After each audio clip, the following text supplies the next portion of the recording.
Photography मी जेव्हापासून enter केलं तेव्हापासूनची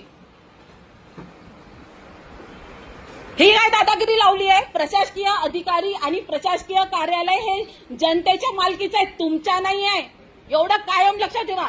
हा जो पगार तुम्हाला मिळतोय, आम्ही जो तुमच्यावरती आवाज वाढवतोय, हा तुम्ही केलेल्या अनास्थेमुळे आहे.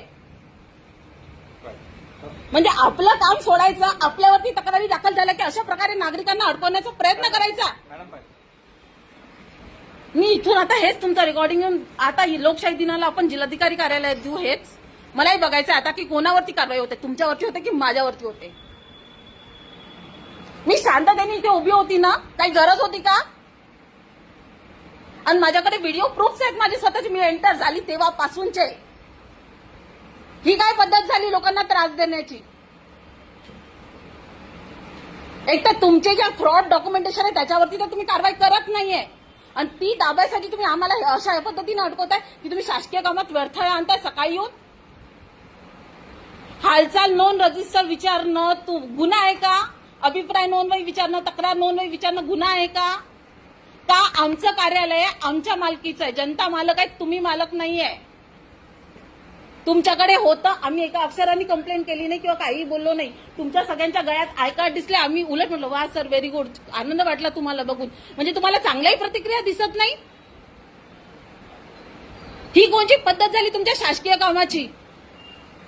तुम्हाला इथे लोकांसाठी बसवलाय का? एका माणसाची हमाली करायसाठी बसवलेला आहे तुमचे अधीक्षक आहे म्हणून. तुमच्या अधीक्षकांना तुम्ही घरी बसवेपर्यंत आता शांत नाही बसणार.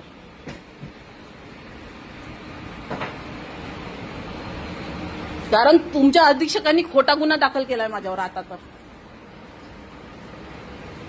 सर मला पटकन द्या कॉपी, मला जायचं आहे आणि मला दाखवा माझा रोजनामा. कालही दाखवला नाही, आजही दाखवला नाही. चूक तुमची आहे. मी मूर्खासारखी इथे उभी आहे आणि तुम्ही तेवढ्या त्या दाखवायसाठी आम्हाला खोट्या शासकीय कामात अडकवतात. लाज नाही वाटत का तुम्हाला? कशी आवाज कमी करणार आहे? तुम्ही मार्शलला बोलवता, खोट्या आरोप रोजच्या रोज दाखल करता. मग म्हणणं तेच आहे की हे कार्यालय आहे, तर कार्यालयासारखं वागा. गुन्हेगाराचे कामं का करता तुम्ही? गुन्हेगारीचे प्रवृत्तीचे कामं का करता? मला माझ्यावरती खोटा गुन्हा कोणी दाखल केला मला त्याचं नाव सांगा. कोणी मार्शलला बोलवलं? मॅडम बाहेर जायचं नाही मॅडम. तुम्ही पहिली गोष्ट तुम्ही कोणी आहात नाही. मी सामान्य नागरिक आहे सर. माझ्यावरती जेव्हा खोटे गुन्हे तुम्ही म्हटलं मला बाहेर जाऊ नका, मला बाथरूम आली होती, माझे पिरियड झाले, मी तेच करत. आता मला किती त्रास झाला हे लोक